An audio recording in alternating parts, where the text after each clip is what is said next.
Bab 2436 Kemenangan lainnya. Ya Tuhan, orang-orang dari lembah Jueqing sangat kuat. Apakah ini bahaya tak terlihat yang legendaris? Sungguh menakjubkan, dia bisa mengalahkan orang kuat Dongsu hanya dengan sebuah lagu. Apakah ada yang lebih dilebih-lebihkan dari ini? Legenda mengatakan bahwa dia juga difavoritkan untuk memenangkan kompetisi ini. Aku ingin tahu siapa yang lebih kuat antara dia dan Peri Hanjian. Setelah wasit mengumumkan hasilnya, Wang Chen langsung turun dari panggung dan kembali ke tempat duduknya, sementara diskusi di sekitarnya masih tak ada habisnya. Kedengarannya rumit, tetapi kenyataannya hanya memakan waktu beberapa menit, dan beberapa arena lainnya bahkan belum mulai bertarung. Ye Bufan mengalihkan pandangannya dan melihat ke arena lain di sebelahnya. Lu Sueman berdiri di atas panggung, dan di seberangnya berdiri seorang pemuda berpakaian putih. Dia adalah Dong Guanhai dari Lingqiao Cholege di prefektur Tianwu. Meskipun orang ini juga telah mencapai puncak alam fusi, wajahnya penuh dengan kebanggaan. Tidak ada alasan lain, itu hanya karena pihak lain berasal dari Provinsi Tianluo. Provinsi Tianwu adalah yang terkuat di benua Kunlun, dan Provinsi Tianluo adalah yang terlemah. Justru karena ini, dia sama sekali tidak menganggap serius pihak lain. Meskipun Jiang Fangzuo pernah memenangkan permainan sebelumnya, menurutnya, itu murni oportunistik dan kekuatannya tidak layak disebutkan. Ayolah, karena kamu seorang wanita, aku akan memberimu 3 gerakan terlebih dahulu. Dong Guanhai mengatakannya dengan sangat arogan, dengan sikap yang benar-benar merendahkan. Karena pihak lain bersikeras berpura-pura, Lu Sueman tidak menunjukkan rasa hormat. Dia menghunus pedang di belakangnya dan menusuk tenggorokan pihak lain dengan cahaya dingin yang menyilaukan. Seperti kata pepatah, seorang ahli dapat mengetahui apakah seseorang itu baik atau tidak hanya dengan satu serangan. Ketika dia menusuk dengan pedang, ekspresi semua orang yang hadir berubah. Sekarang bahkan orang bodoh pun bisa melihat bahwa wanita cantik di depannya sama sekali tidak berada di alam pemurnian kekosongan, tetapi menyembunyikan tingkat kultivasinya yang sebenarnya. Baili Singkong di panggung penonton mendengus dingin, apakah semua orang di Tianlozu seperti ini? Tidak bisakah mereka bersikap terbuka dan jujur?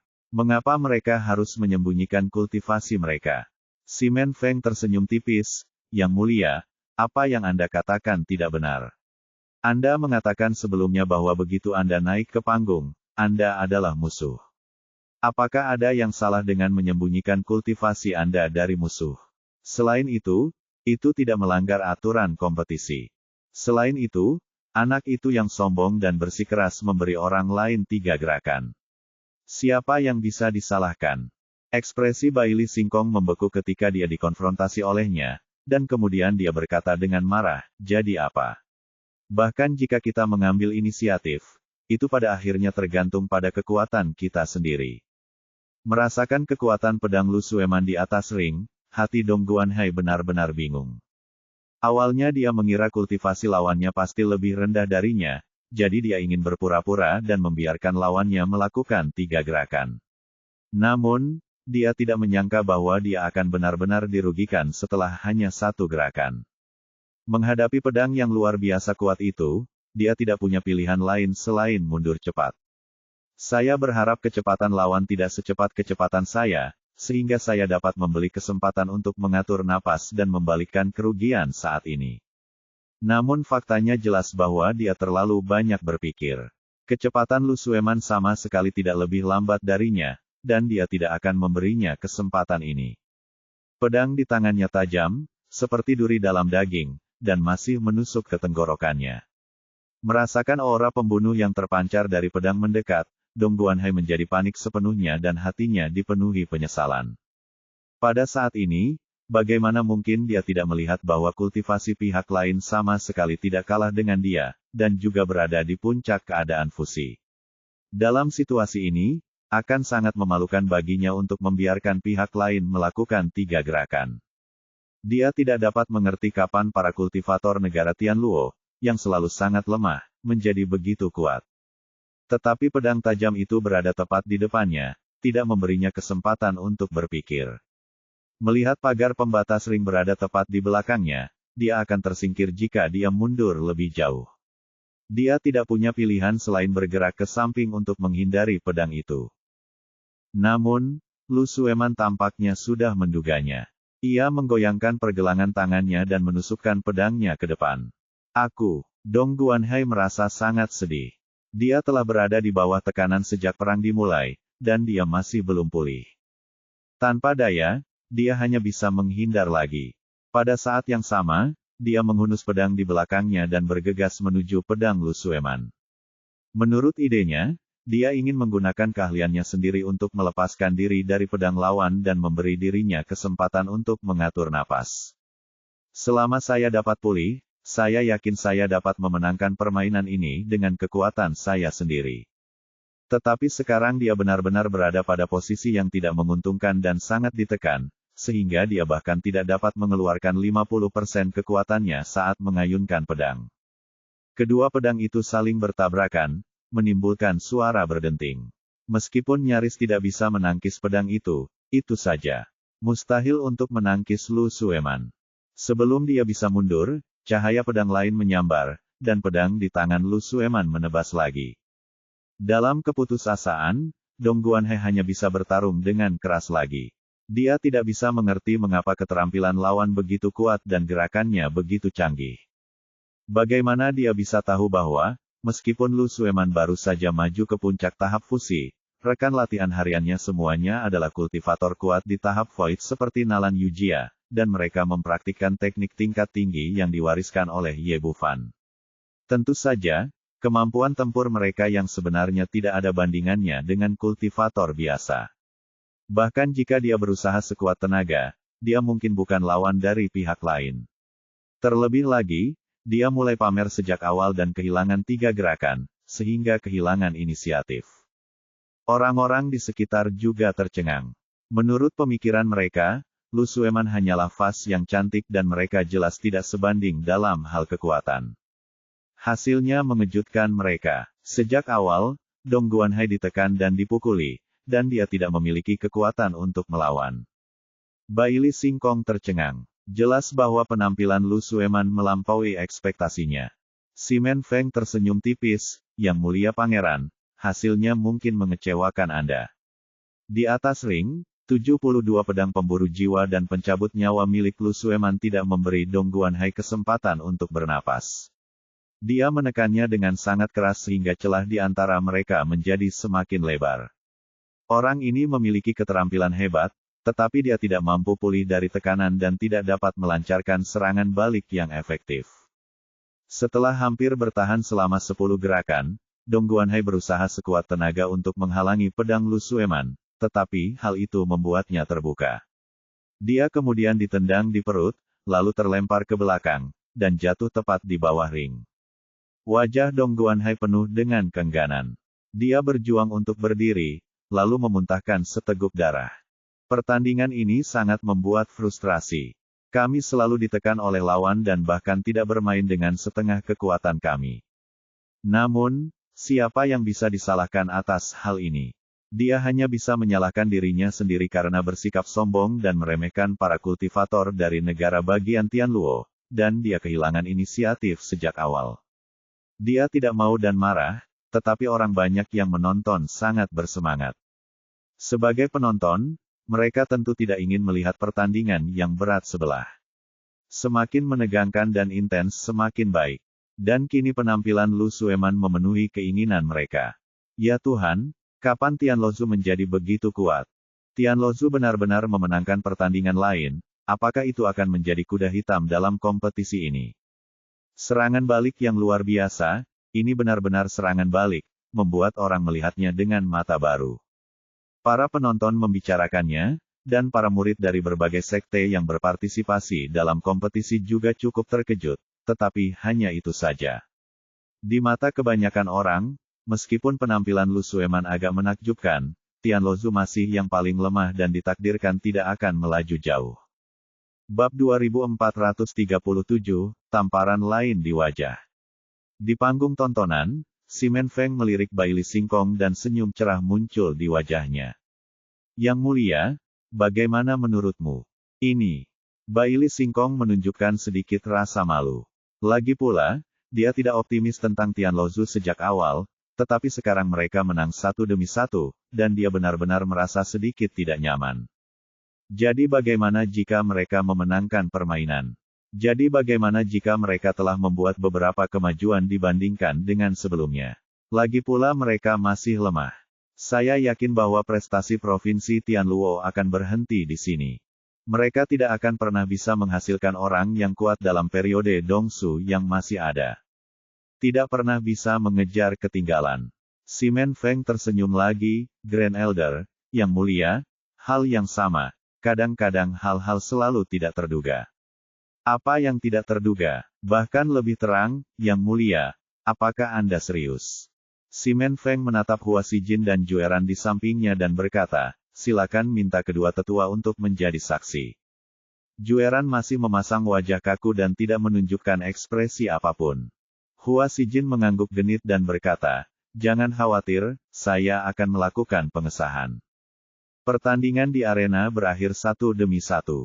Dalam pertandingan ini, Pangeran Baili Hongjun dan Nangong Dong tampil, tetapi lawan mereka terlalu lemah dan benar-benar rentan. Pertarungan berakhir dengan cepat, segera memasuki babak ketiga, dan kali ini pemain yang ditarik adalah Feng Wuhen, Hua Ruyu dan Sui Yueli. Yang digambar Feng Wuhen adalah murid dari Sekte Bintang 9, yang kultivasinya telah mencapai tahap tengah Dongsu. Sayang sekali dia benar-benar rentan di depannya. Di bawah tatapan mata penonton, ia menunjukkan kecepatan khas lembah kamikaze. Sosoknya melesat, dan lawannya terlempar keluar dari arena. Banyak orang tidak melihat dengan jelas bagaimana ia bergerak. Terdengar sorak-sorai yang menggelegar di tempat latihan, dan semua orang menyadari bahwa bukan hanya Wang Chen dan Peri Hanjian dari lembah Jueqing yang memiliki kemampuan kuat, tetapi Sekte 9 Bintang lainnya juga memiliki murid yang sangat luar biasa. Begitu pula dengan Hua Ruyu. Jari-jari anggreknya yang seksi dan menawan memutar tubuhnya semakin indah dan mengharukan. Namun, itu hanya penampakannya saja. Padahal, kekuatan bertarungnya sangat hebat. Hanya dengan sekali jentikan telapak tangannya, lawannya langsung babak belur dan muntah darah, lalu langsung menyerah. Kedua orang itu segera mengakhiri pertunjukan mereka dan kembali ke tempat duduk mereka. Semua orang yang hadir memusatkan perhatian mereka pada panggung tempat Sui Yueli berada. Apakah itu dari negara bagian Tianluo lagi? Mengapa para wanita di negara bagian Tianluo begitu cantik? Ya, kekuatan negara bagian Tianluo tidak begitu bagus, tetapi para murid perempuannya lebih cantik dari satu sama lain, membuat orang-orang iri. Siapa bilang kekuatan mereka tidak begitu bagus? Mereka telah memenangkan 3 pertandingan berturut-turut. Persentase kemenangannya tidak rendah. Kau tahu omong kosong. Itu semua keberuntungan. Lawannya terlalu lemah. Kali ini mereka bertemu dengan pria kuat di periode Dongsu. Mereka harus segera menyerah. Semua orang berbicara. Meskipun kinerja Universitas Suimu luar biasa sebelumnya, itu tetap tidak dapat mengubah kesan semua orang tentang negara bagian Tianluo. Di mata kebanyakan orang, kemenangan Jiang Fangzhu merupakan suatu keberuntungan belaka. Lawan Lu Sueman terlalu lemah, belum lagi Ye Bufan yang hanya memberikan poin begitu saja. Sekarang setelah dia benar-benar menghadapi lawan di periode Dongsu, Tianluozu akhirnya tidak mampu mengatasinya. Berdiri di hadapan Sui Yueli saat ini adalah Yang Hao, murid inti dari Akademi Ling Qiao di Provinsi Tiansheng, yang berada pada tahap awal Dongsu. Orang ini meletakkan tangannya di belakang punggungnya dan menatap Sui Yueli di depannya dengan ekspresi arogan di wajahnya. Seperti kebanyakan orang, dalam benaknya, Tianluozu adalah lambang orang lemah. Meskipun lawannya telah memenangkan beberapa pertandingan secara kebetulan, sama sekali tidak mungkin dia berada di periode Dongsu, apalagi menjadi lawannya. Adik perempuan, aku sarankan kamu untuk mengakui kekalahan. Aku tidak suka bersikap kejam. Kamu akan menderita jika bertarung denganku. Yang Hao mengatakan ini dengan cara yang sangat arogan. Benarkah? Kalau begitu aku ingin melihat bagaimana kau membuatku menderita. Tianluozu telah mengalami diskriminasi dan ejekan berkali-kali, dan Sui Yueli menahan amarah di dalam hatinya. Dulu saya tidak cukup kuat, jadi meskipun saya marah, saya harus menahannya. Namun sekarang berbeda. Dengan bantuan Ye Bufan, kultivasinya meningkat drastis, dan sekarang dia telah mencapai tahap tengah Dongsu. Bagaimana dia bisa menganggap serius pria sombong di depannya ini? Kamu melebih-lebihkan kemampuanmu. Aku tidak akan bersikap sopan padamu. Yang Hao mengerutkan bibirnya, mengangkat tangannya dan menamparnya. Sui Yueli tidak menghindar atau menghindar, tetapi menghadapi serangan itu dengan telapak tangan tanpa ragu-ragu. Dia menahan napas, ingin membiarkan semua orang yang hadir melihat kekuatan Tianluo yang sebenarnya. Di tengah tatapan mata orang banyak, terdengar suara ledakan keras, kedua telapak tangan saling bertabrakan, lalu sosok itu terkejut dan terlempar ke belakang. Pada saat ini, orang-orang terkejut saat mengetahui bahwa orang yang terbang keluar adalah Yang Hao, bukan Sui Yueli seperti yang mereka ingat. Apa yang terjadi? Dia adalah pria kuat di Void Stage, bagaimana mungkin dia dikalahkan hanya dalam satu gerakan?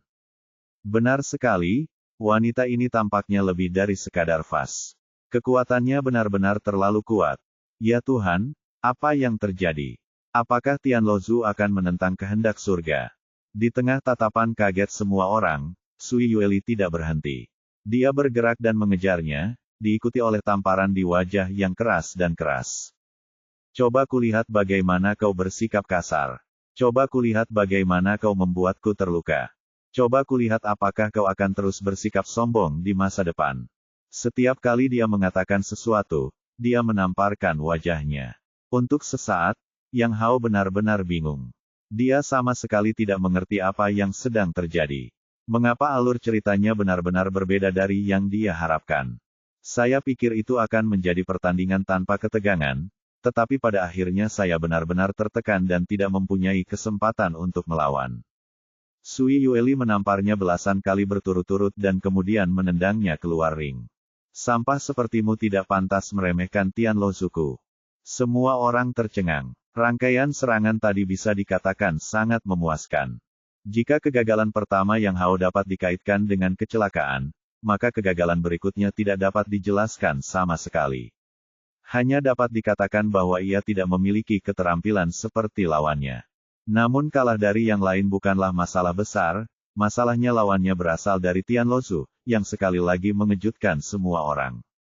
Setelah keterkejutan itu, wasit mengumumkan hasil pertandingan. Orang-orang di sekitar bersorak dan bertepuk tangan, bersorak untuk kemenangan Sui Yueli dan bersorak untuk Tianluo. Di tribun penonton, wajah Bai Li Singkong menjadi sangat jelek. Tidak heran, ini sungguh memalukan.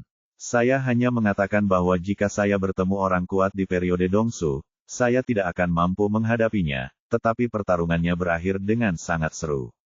Yang paling penting adalah mereka yang dikalahkan adalah murid-murid negara Tiansheng, yang membuatnya merasa sangat malu. Simen Feng tidak peduli dengan hal itu dan tertawa, Yang Mulia Pangeran, jika saya tidak salah dengar, murid yang dikalahkan itu tampaknya berasal dari negara Tiansheng Anda, kan? Dan dia berada di tahap Void. Bab 2438 Kelompok Kematian. Ini tidak mungkin. Bagaimana mungkin? Bagaimana mungkin ada murid di tahap Dongsu di Provinsi Tianluo? Meskipun faktanya sudah ada di depannya, Bai Li Singkong masih tidak bisa menerimanya. Berdasarkan pengetahuannya sebelumnya, kultivator terkuat di seluruh Provinsi Tianluo hanya berada di tahap Void. Bagaimana mungkin seorang murid muda yang berusia kurang dari 25 tahun memiliki tingkat kultivasi seperti itu? Simen Feng tersenyum tipis, senyumnya penuh sarkasme. Hai orang-orang bodoh, bagaimana kalian bisa tahu betapa hebatnya orang itu? Dia bahkan bisa menciptakan seseorang sepertiku yang berada di puncak tahap Mahayana, apalagi seseorang yang berada di tahap Void. Permainan terus berlanjut, beberapa pertarungan di antara mereka yang memiliki perbedaan kultivasi yang besar berakhir dengan cepat, sedangkan pertarungan lainnya terjadi di antara mereka yang memiliki tingkat kultivasi yang sama dan berlangsung sengit. Mu Xiaoyun diundi di ronde keempat. Lawannya baru berada di tahap fusi. Itu mudah baginya dan dia menang dengan mudah. Menjelang malam, pertandingan terakhir ronde kelima berakhir. Secara keseluruhan, pertandingan berjalan relatif lancar, dengan lawan-lawan tangguh yang semuanya meraih kemenangan.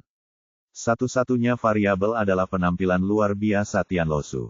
Sebelumnya, Banyak orang berspekulasi bahwa kelima murid Tianluozu tidak akan mampu meraih satu kemenangan pun dan akan berakhir dengan malu. Namun, yang tidak diduga adalah, kecuali Hu Yaoyao dan Ye Bufan yang tergabung dalam satu kelompok, orang-orang lainnya menang. Ini benar-benar di luar dugaan semua orang. Jika kita mengabaikan jumlah orang dan menghitung berdasarkan tingkat kemenangan setiap negara bagian, tingkat kemenangan negara bagian Tianluo sebesar 80% pasti akan melampaui 4 negara bagian lainnya dan menjadi tempat pertama. Di pihak Provinsi Tiansheng, semua orang, yang dipimpin oleh Bai Li Xingkong, memiliki ekspresi yang sangat buruk di wajah mereka. Awalnya, mereka memiliki 15 murid yang berpartisipasi dalam kompetisi, tetapi setelah satu putaran kompetisi, hanya 7 yang tersisa, lebih dari setengahnya tersingkir, dan 2 di antaranya dikalahkan oleh Tianluozu. Yang mulia, jangan terlalu khawatir tentang hal itu. Bagaimanapun, menang dan kalah adalah hal yang biasa di militer. Yang menentukan kuota akhir adalah siapa yang dapat mencapai akhir, bukan jumlah orang. Sebagai perbandingan, Lim Yaozhen tampak sangat santai. Bagaimanapun, kinerja Sekte Abadi Hanjian dapat diterima, dan yang terpenting adalah mereka memiliki kartu Truth Leng Qingqiu di tangan mereka. Selama peri Hanjian dapat memenangkan kejuaraan terakhir, dia akan mendapatkan 128 poin sekaligus, yang pada dasarnya mengunci posisi pertama. Penampilan orang lain sepenuhnya dapat diabaikan. Bai Li Xingkong sangat setuju dengan pernyataannya, tetapi masih berkata dengan ekspresi muram, apapun yang terjadi, aku tidak akan membiarkan orang-orang di Tianluozu itu hidup dengan mudah. Alasan mengapa dia tidak senang adalah, di satu sisi, kinerja Tianshengzu tidak sesuai harapan, dan di sisi lain, kinerja Tianluozu, yang selama ini dia pandang rendah, terlalu bagus, yang membuatnya tidak dapat menerimanya. Tak lama kemudian suasana kembali tenang, dan para kontestan dari semua benua kembali ke tempat duduk mereka. Para pemenang tersenyum dan bersorak gembira, sementara yang kalah bersedih hati. Beberapa korban luka bergegas untuk mendapatkan perawatan. Suara Bai Li Xingkong terdengar lagi, kompetisi hari ini berakhir di sini. Babak kedua akan diadakan besok, tetapi pengundian akan dilakukan sebelum itu. Kemudian dia melambaikan tangannya, dan 50 bola cahaya lainnya terbang ke udara. Ye Bufan sedikit terkejut. Kompetisinya jelas besok, jadi mengapa pengundiannya dimulai hari ini?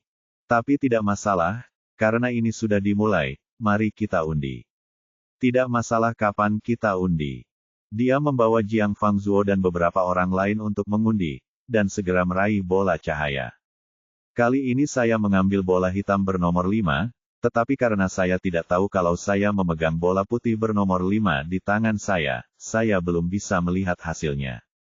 Setelah pengundian selesai, Bai Li Xingkong di panggung mulai mengumumkan grup untuk babak pertandingan berikutnya. Ye Bufan dari Universitas Suimu di Prefektur Tianluo melawan Yin Li dari Sekte Tersembunyi di Prefektur Tianmang. Lu Sueman dari Universitas Suimu di Prefektur Tianluo melawan Hua Ruyu dari Sekte Huajian di Prefektur Tianwu. Jiang Fangzu dari Universitas Suimu di Prefektur Tianluo melawan Namong Du dari Sekte Jijian di Prefektur Tianwu. Sui Yueli dari Paviliun Tiansui di Prefektur Tianluo melawan Huang Xi dari Sekte Xuanwu di Prefektur Tianmang. Meskipun keempat grup undian ini diumumkan dalam urutan yang berbeda, ketika mereka disatukan mereka segera menyebabkan kegemparan. Ya ampun, apa yang terjadi? Apakah Tianluozu sudah kehabisan keberuntungan? Mengapa mereka hanya bertemu orang-orang yang sangat kuat? Benarkah? Mengapa mereka lebih kuat dari yang lain? Mereka semua berada di tahap Dongsu, dan mereka semua adalah murid inti dari Sekte Jiuxing. Tidak mungkin mereka bisa bertarung. Sudah berakhir. Tianluozu sudah benar-benar tamat sekarang. Berkemaslah dan bersiap untuk pulang. Melihat hasil undian, ekspresi Ye Bufan juga menjadi gelap. Tidak masalah bahwa dia menarik Yin Li dari gerbang tersembunyi, tetapi menggabungkan semua undian dengan mudah menjelaskan masalahnya. Hanya orang bodoh yang akan percaya bahwa tidak ada kesepakatan curang yang terlibat. Jelaslah bahwa penyelenggara telah melakukan sesuatu yang mencurigakan, dengan maksud untuk menyingkirkan sepenuhnya murid-murid peserta dari negara bagian Tianluo. Meskipun tingkat kultivasi Yin Li dari Sekte Tersembunyi tidak terlalu tinggi, semua orang telah menyaksikan metodenya yang mengerikan sebelumnya. Di mata banyak orang, itu lebih dari cukup untuk menghadapi Ye Bufan, pria yang beruntung. Adapun 3 orang yang tersisa, lawan mereka masing-masing lebih kuat dari yang terakhir. Tak perlu dikatakan lagi, Namongdu dan Huaryu adalah murid inti dari Sekte Jiuxing dan orang-orang kuat di puncak alam Dongsu. Kekuatan mereka terbukti dengan sendirinya. Tak seorang pun akan terkejut bahkan jika mereka memenangkan kejuaraan terakhir. Sekte Xuanwu tempat Huangxi berada juga merupakan sekte bintang 9 di Tianmangsu. Sekte ini paling jago dalam hal pertahanan. Dia sendiri juga seorang ahli di puncak alam Dongsu, dan pertahanannya sangat kuat sehingga tidak dapat dipercaya. Menghadapi kelompok maut seperti itu, Ye Bufan tahu betul bahwa 3 orang yang tersisa kecuali dirinya tidak mempunyai peluang menang sama sekali. Dia bisa melihat orang lain juga sama marahnya. Jiang Fangzu mengumpat dengan marah, "Sialan, bajingan-bajingan ini sedang merencanakan sesuatu yang buruk terhadap kita." Nalan Yujia berteriak, "Aku akan mencari bajingan-bajingan tua itu untuk berdebat dengan mereka." "Baiklah, tidak ada gunanya." Petik 2. Ye Bufan menariknya kembali. Meskipun dia tahu bahwa pihak lain sedang merencanakan sesuatu terhadapnya, dia tidak punya bukti. Semua orang datang dengan cara mengundi, dan pergi ke sana hanya akan mempermalukan dirinya sendiri. Nalan juga berteriak, "Apakah kita akan menanggung ini begitu saja?" Petik 2. Ekspresi Ye Bufan muram, tidak ada gunanya berdebat tentang hal semacam ini. Serangan balik terbaik terhadap mereka adalah merebut kejuaraan dan kemudian melihat bagaimana reaksi mereka. Petik 2. Pihak lain memang pandai merencanakan, tetapi satu-satunya kekurangannya adalah dia tidak tahu kekuatannya sendiri. Sama sekali tidak cukup untuk mengatur Yin Li yang tersembunyi untuk berurusan denganku. Lu Sueman berkata, "Xiao Fan, menurutmu siapa yang ingin berurusan dengan kita?" Petik 2. Ye Bufan berkata, "Perlukah aku mengatakan lebih banyak lagi? Pasti orang tua itu, Bai Li Singkong. Dialah yang mengendalikan pengundian tadi." Petik 2. Cara pengundian seperti ini tampaknya adil, tetapi jika tuan rumah ingin melakukan sesuatu, itu akan sangat mudah, karena dia tahu betul bola mana yang ada di setiap bola lampu. Pada saat ini, suara Bai Li Singkong bergema di seluruh tempat lagi, "Baiklah, semuanya kembalilah ke sini besok siang, dan kita akan membagi menjadi beberapa kelompok untuk kompetisi sesuai dengan undian ini." Petik 2. Begitu dia selesai berbicara, orang-orang di seluruh tempat pelatihan mulai bubar. Sebelum Tianlozu pergi, Namongdu dan anak buahnya datang dengan seringai di wajah mereka. Bab 2439 Kekurangan Ginjal. Ketika Ye Bufan melihat Namongdu datang, dia tahu bahwa orang ini pasti sedang berbuat jahat, dan dia tidak bisa menahan senyum bercanda. "Bukankah ini Tuan Muda Namong? Aku tidak menyangka kita akan bertemu lagi. Tapi kau terlihat tidak sehat. Mata panda besar itu, apakah karena kekurangan ginjal atau kau dipukuli oleh seseorang?" "Kau," Namongdu awalnya ingin datang dan mengatakan beberapa kata kasar, tetapi dia sangat marah padanya sehingga wajahnya menjadi pucat. "Tunggu saja aku. Sungguh sial bagi Tianlozumu untuk bertemu denganku. Sebaiknya kau bakar beberapa batang dupa saat kembali dan berdoa agar kau tidak bertemu denganku pada akhirnya, kalau tidak aku akan membuatmu membayarnya." Meskipun dia diberi pelajaran berat oleh Xiao Xing terakhir kali, Ye Bufan tidak melawan, jadi dia tidak berpikir bahwa pihak lain sekuat itu. Dia terlalu malu untuk memberitahu para majikan seniornya, dan dia tidak berani menyinggung Xiao Xing, jadi dia melampiaskan semua amarahnya pada Ye Bufan. Adapun pemukulan yang diterimanya di Dojo Gongping, dia masih tidak tahu siapa yang melakukannya, dan dia bahkan tidak dapat menemukan orangnya. "Wah! Apa yang kau lakukan di sini lagi? Apa kau mencari masalah?" Xiao Qing melihatnya dan mengangkat tinjunya lagi, tetapi langsung ditarik kembali oleh Ye Bufan. Sekarang berbeda dengan malam itu. Ada cukup banyak guru Mahayana puncak di sekitar. Ada beberapa dari sekte Jijian saja. Pasti bukan hal yang baik untuk mengambil tindakan saat ini. Dia menatap Namongdu dan tersenyum, "Itulah yang ingin kukatakan padamu. Kembalilah dan bersujud, sembah Buddha, dan berdoalah agar tidak bertemu denganku. Kalau tidak, kau akan kalah telak." Sungguh tidak tahu malu. Kau pikir kau bisa melakukan itu? Wajah Namongdu penuh dengan penghinaan. Dia tidak percaya bahwa seorang murid di bawah usia 25 tahun dari negara bagian Tianluo dapat melampauinya. Adapun Xiaoxing, di matanya, dia hanyalah monster tua yang usianya tidak dapat dipastikan. Mungkin usianya sudah ratusan tahun, kalau tidak, dia pasti tidak akan menyerah dalam pertempuran melawan monster jenius ini. Hua Ruyu di sebelahnya terkekeh, anak muda, kamu benar-benar percaya diri. Jika kamu bisa mengalahkannya di atas ring, dia akan menjadi milikmu mulai sekarang. Melihat tatapan menggoda yang diberikannya, Ye Bufan sangat takut sehingga seluruh tubuhnya gemetar dan kulit kepalanya mati rasa. Pria ini bahkan lebih menawan daripada seorang wanita, dan dia tidak bisa tidak mengingatkannya pada makhluk-makhluk istimewa di negara manusia di bumi. Dia segera melambaikan tangannya, lupakan saja, menang atau tidaknya aku tidak ada hubungannya denganmu. Pria yang membosankan dan bau. Hua Ruyu menatapnya dengan tatapan menawan, lalu pergi dengan sosok seksi yang memutar tubuhnya. Namongdu melotot tajam ke arahnya, mendengus dingin, lalu pergi bersama anak buahnya. Begitu mereka pergi, orang-orang dari lembah Jueqing lewat lagi. Ye Bufan melihat ke sana, dan tepat pada saat itu Wang Chen juga melihat ke sini, namun sorot matanya setenang air, tanpa riak sedikitpun. Setelah berjalan di jalan ini, Leng Qingqiu berjalan lagi. Dia selalu bersikap dingin di depan orang lain, bagaikan pedang yang terhunus dari sarungnya, tidak mengizinkan siapapun mendekatinya. Namun, saat dia tiba di depan Ye Bufan, es dan salju langsung mencair. Dia tersenyum cerah dan melambaikan tangannya yang halus, "Kakak Ye, ayo." Ye Bufan tersenyum tipis, "Jangan khawatir, aku akan membawamu kembali. Tidak ada yang bisa menghentikanku." Semua orang perlahan pergi. Pada saat ini, Si Men Feng bergegas datang dengan wajah penuh amarah. Ketika dia datang di hadapan semua orang, dia langsung mengumpat dengan marah, bajingan tua Baili Singkong itu benar-benar menggunakan trik kotor.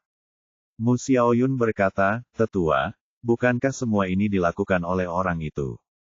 Jika bukan dia, siapa lagi?" Si Men Feng berkata, "Tian Shengzu ingin mengambil tempat sebanyak mungkin. Dia tidak berani memprovokasi Tian Mangzu dan Tian Wuzu, jadi dia mengarahkan pandangannya pada kedua keluarga kita. Hari ini kamu bertindak sangat luar biasa dan mengacaukan rencananya, jadi orang tua ini mengambil tindakan. Tidak masalah, mereka akan membayar harga atas keputusan bodoh mereka pada akhirnya." Sekarang setelah masalah ini diputuskan, Ye Bufan tidak terus memikirkan undian, dan kemudian bertanya, "Penatua Agung, karena putaran kedua kompetisi akan diadakan besok, mengapa kita mengundi hari ini? Bukankah ini terlalu awal?" Petik 2. Ini juga perhitungan Kekaisaran Naga Suci. Kata Si Men Feng. Tian Shengzu menjadi tuan rumah pertempuran para jenius dan monster, dan tentu saja itu bukan kontribusi yang sia-sia, tetapi untuk mendapatkan manfaat terbesar darinya. Sedangkan untuk kompetisi, sumber keuntungan yang paling utama adalah perjudian. Hari ini adalah hari pertama kompetisi kami. Tidak ada yang mengenal permainan ini dan bandar taruhan tidak dapat memberikan peluang, jadi kami mulai dengan tergesa-gesa. Namun, besok akan berbeda. Dengan fondasi saat ini, mereka sudah memiliki ide dasar dalam benak mereka. Saya kira mereka sudah membuka pasar taruhan. Oh, Ye Bufan segera memahami penjelasan Si Men Feng. Ini persis sama dengan model bisnis saat ini di bumi. Ketika negara tuan rumah menyelenggarakan acara besar, negara itu ingin mendapatkan manfaat sebesar-besarnya dari acara tersebut. Misalnya, Piala Dunia selalu tidak dapat dipisahkan dari pemblokiran bola.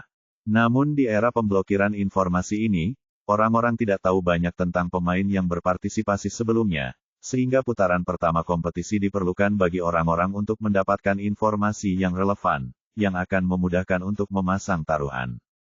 Tidak heran selama kompetisi tadi, ada orang-orang di sekitar yang mencatat di buku catatan kecil. Sepertinya orang-orang itu dari rumah judi. Hal yang sama berlaku bagi penonton yang menonton pertandingan. Tanpa pemahaman awal, tidak ada cara untuk memasang taruhan, tetapi sekarang berbeda. Ye Bufan merasa sangat senang di dalam hatinya. Ini adalah kesempatan yang baik untuk menghasilkan banyak uang. Dia telah menghabiskan semua 300 juta batu roh berkualitas tinggi sebelumnya dan sekarang sangat miskin.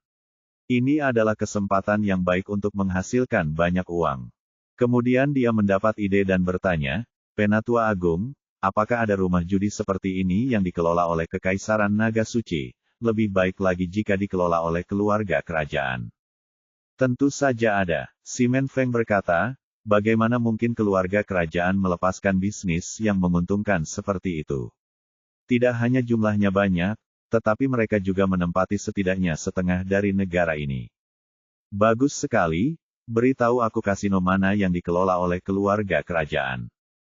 Karena orang tua Baili Singkong itu telah menggunakan trik curang untuk menipunya, dia mungkin juga membuatnya berdarah. Bagaimanapun, bertaruh padanya jelas merupakan bisnis yang saling menguntungkan.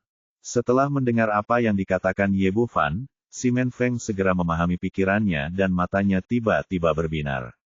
Bagus, ini kesempatan bagus untuk meraup untung besar. Aku akan bertaruh nanti. Setelah mengatakan itu, dia menyebutkan nama beberapa kasino kerajaan satu demi satu. Setelah kurang lebih memahami situasinya, Ye Bufan memimpin semua orang kembali ke stasiun pos. Setelah makan malam, dia membiarkan semua orang meluangkan waktu untuk berlatih di kamar, lalu mengajak Xiao Xing keluar dan berjalan menuju distrik paling makmur bersama. Ada banyak toko dan bisnis di sini. Meskipun sudah malam, tempat ini masih terang benderang dan ramai. Perjudian adalah kodrat manusia. Itulah sebabnya perjudian merupakan industri yang sangat berkembang dimanapun dan apapun dinastinya, dan juga merupakan tempat yang paling ramai di kota. Mengikuti instruksi Simon Feng, Ye Bufan dengan cepat menemukan kasino terbesar yang dikelola oleh keluarga kerajaan, Kasino Senglong. Begitu dia tiba di pintu, seorang pelayan menghampirinya dengan antusias. Tuan, besok adalah ronde kedua pertarungan para jenius dan monster. Apakah Anda ingin memasang beberapa taruhan? Ye Bufan mengangguk, tentu saja. Bagaimana Anda menentukan peluangnya di sini? Lihatlah, semuanya ada di sini. Pelayan itu mengeluarkan selembar kertas kuning yang ditulis dengan padat. Di sana terdapat nama-nama dan perkenalan terkait dari kedua tim, diikuti oleh peluang yang ditetapkan oleh rumah judi. Dia tidak tertarik pada nama orang lain, jadi dia hanya melihat ke bawah dan segera melihat namanya sendiri. Bab 2440, kemungkinan memberikan uang. Ye Bufan dari Universitas Suimu di Provinsi Tianluo bertanding melawan Yin Li dari sekte tersembunyi. Peluang Ye Bufan menang adalah 50-1. Melihat peluang ini, dia tidak bisa menahan diri untuk tidak mencibir. Itu benar-benar murah hati. Mereka menetapkan peluang yang sangat tinggi. Ini sama saja dengan memberikan uang untuk dirinya sendiri. Jika melihat lebih jauh ke belakang, ada sederet karakter kecil lainnya, yang tidak lebih dari sekadar pengenalan mereka berdua. Kata-kata yang digunakan untuk menggambarkan Ye Bufan dari Tianlozu semuanya merendahkan, sedangkan kata-kata yang digunakan untuk memuji Yin Li semuanya memuji ke langit. Setelah melihat peluangnya sendiri, ia mulai melihat peluang orang lain, dan kemudian menunjukkan sedikit keterkejutan. Ia tidak menyangka bahwa industri perjudian di dunia ini begitu berkembang dan orang-orang yang membuka peluang itu begitu pintar. Dalam pertandingan di mana Leng Qingqiu, Wang Chen dan lawan lainnya bertarung satu sama lain, tidak ada ketegangan tentang hasilnya karena kesenjangan kekuatan yang sangat besar, dan rintangan yang ditawarkan di sini benar-benar berbeda. Jika Leng Qingqiu menang dengan satu gerakan, pembayarannya akan menjadi 10, jika ia menang dengan 2 gerakan, pembayarannya akan menjadi 20, jika ia menang dengan 3 gerakan, pembayarannya akan menjadi 30, jika lawan memuntahkan darah, pembayarannya akan menjadi 50. Hal ini membuatnya diam-diam mengagumi dalam hatinya. Hal ini sangat mirip dengan industri perjudian di bumi. Hal ini setara dengan bertaruh pada berapa banyak gol yang dapat dimenangkan oleh suatu tim atau berapa menit yang dibutuhkan untuk mencetak gol. Setelah membaca hampir semuanya, dia mengembalikan kertas di tangannya kepada pelayan dan berbalik. Tuan, apakah Anda tidak ingin bermain beberapa putaran? Jika Anda tidak memiliki pemain yang Anda kenal, saya dapat merekomendasikan beberapa kepada Anda. Biar saya beritahu Anda, Perihan Jian adalah yang paling populer dalam permainan ini. Jika Anda bertaruh padanya untuk menang, Anda pasti akan menang uang. Jika Anda tidak yakin, Anda dapat bertaruh pada Yin Li dari gerbang tersembunyi, yang akan menang 100%. Orang dari Tianlozhu hanyalah bantal bersulam, dia tidak berguna sama sekali. Ye Bufan menatapnya dan tersenyum tipis, jangan khawatir, saya pasti akan bertaruh, tetapi sekarang saya harus kembali untuk mengambil uang. Setelah itu, dia membawa Xiaoxing pergi dari rumah judi. Kakak Ye, kamu tidak punya uang. Di mana kita bisa mendapatkan uang? Xiao Qing berkata demikian, tetapi matanya terpaku pada layar konsol game, dan kedua jari kecilnya bergerak dengan fleksibel. Gadis kecil itu kini telah menguasai keterampilan mengerjakan banyak hal dalam waktu bersamaan. Ia dapat memainkan konsol game, mengawasi jalan, dan berbicara dengannya pada saat yang bersamaan tanpa penundaan. Ye Bufan menatapnya dan tersenyum, saya kehabisan uang, jadi saya berencana mencari seseorang untuk menjual konsol game Anda kepada Anda. Tidak, ini sama sekali tidak mungkin. Xiaoxing jelas ketakutan. Dia segera menghentikan game di tangannya dan meletakkan konsol game di belakangnya. Kamu tidak bisa menjual konsol game. Bahkan jika kamu menjualnya padaku, kamu tidak bisa menjualnya. Melihat ekspresi seriusnya, Ye Bufan merasa itu sangat lucu. Jika aku menjualmu, apa gunanya menyimpan konsol game itu? Siapa yang akan memainkannya? Xiao Qing tertegun sejenak, lalu berteriak, aku juga tidak bisa menjualnya, bahkan konsol gamenya. Aku hanya bercanda, aku seorang dokter, bukankah mudah bagiku untuk menghasilkan uang? Ye Bufan benar-benar tidak punya uang sekarang, dan dia bahkan tidak punya modal untuk bertaruh. Dia tidak bisa lari ke si Men Feng untuk meminjam uang, lagi pula, dia tidak bisa melepaskan mukanya. Meskipun ia memiliki banyak harta, ia enggan menjualnya. Ia pun memutuskan untuk mendapatkan uang dengan merawat pasien terlebih dahulu. Asal Anda memasang taruhan hari ini, Anda akan kaya lagi besok. Dengan keputusan ini dalam benaknya, dia menemukan sebidang tanah kosong di pusat kota, lalu mengeluarkan sebuah tanda dan menuliskan 2 baris karakter besar di atasnya, sang abadi medis dapat menyembuhkan semua penyakit, dan setiap kali membutuhkan 100.000 batu roh berkualitas tinggi. Setelah menulisnya, ia menempelkan tanda di sebelahnya, dan yang tersisa hanyalah menunggu pelanggan datang. Dulu, saat ia berpraktik sebagai dokter, ia menghabiskan banyak uang untuk membeli klinik, tetapi sekarang hal itu tidak mungkin lagi. Ia kekurangan uang dan tidak memiliki batu spiritual, jadi ia hanya dapat mendirikan kios untuk menjajakan dagangannya. Namun, dia terlalu muda, dan dia berpraktik sebagai dokter di jalanan, jadi dia tampak seperti pembohong. Mereka berdua menunggu di sana selama 1 jam penuh, tetapi tidak ada yang datang menemuinya. Apakah IQ penipu zaman sekarang begitu rendah? Mereka masih berani mengatakan bahwa mereka adalah orang yang abadi secara medis, tetapi siapa yang akan mempercayai mereka? Benar sekali, mengapa kamu tidak merampok mereka saja dengan 100.000 batu roh berkualitas tinggi untuk 1 kali perawatan? Menurutku pembohong ini sakit jiwa. Tidak ada orang normal yang akan melakukan hal seperti itu. Tidak ada yang akan tertipu. Orang-orang terus berlalu lalang, melihat ke sini, menunjuk, dan berbicara. Ye Bufan tidak dapat menahan senyum pahitnya.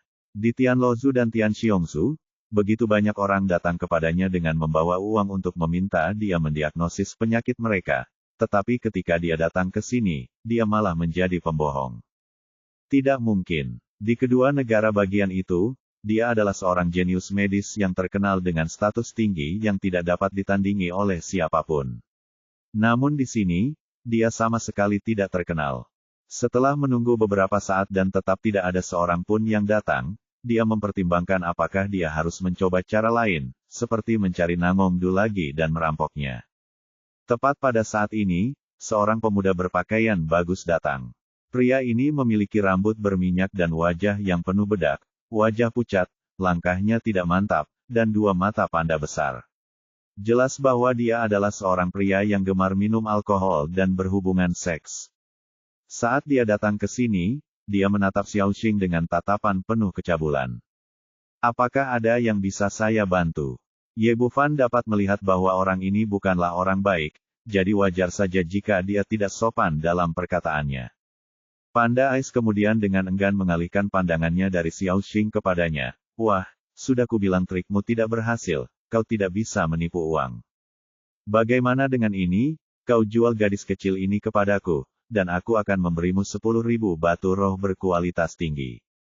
Melihat bahwa orang ini benar-benar ingin mendekati Xiao Xing, Ye Bufan melotot tajam kepadanya, enyahlah. Panda Ice juga seorang kultivator di tahap transformasi roh. Jelas, dia tidak menganggap serius Ye Bufan, dan ekspresinya berubah jelek. Apa yang kau bicarakan? Jika kau merasa uangnya tidak cukup, aku bisa memberimu sedikit lagi.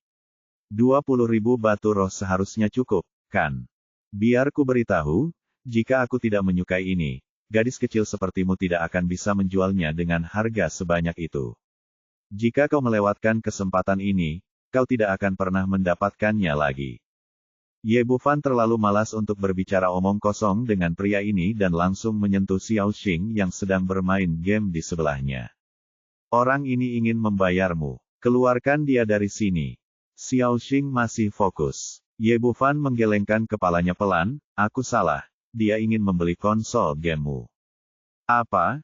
Kamu cari mati.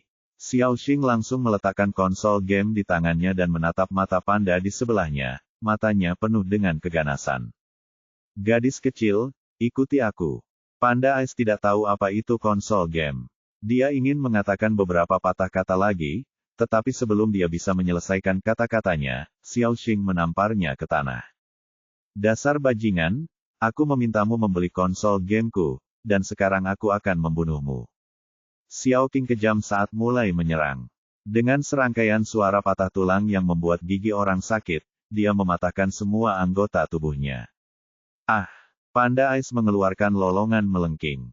Dia tidak pernah menyangka bahwa Lolita kecil yang menjadi incarannya begitu garang. Baiklah, sudah cukup. Ye Bufan melambaikan tangannya, dan Xiao Xing duduk kembali di kursinya dengan marah, mengambil konsol game dan mulai bermain lagi. Pada saat ini, Panda Ice telah hancur berkeping-keping dan jatuh ke tanah. Setelah keributan itu, sekelompok besar orang segera berkumpul, menunjuk dan berbicara ke arah itu.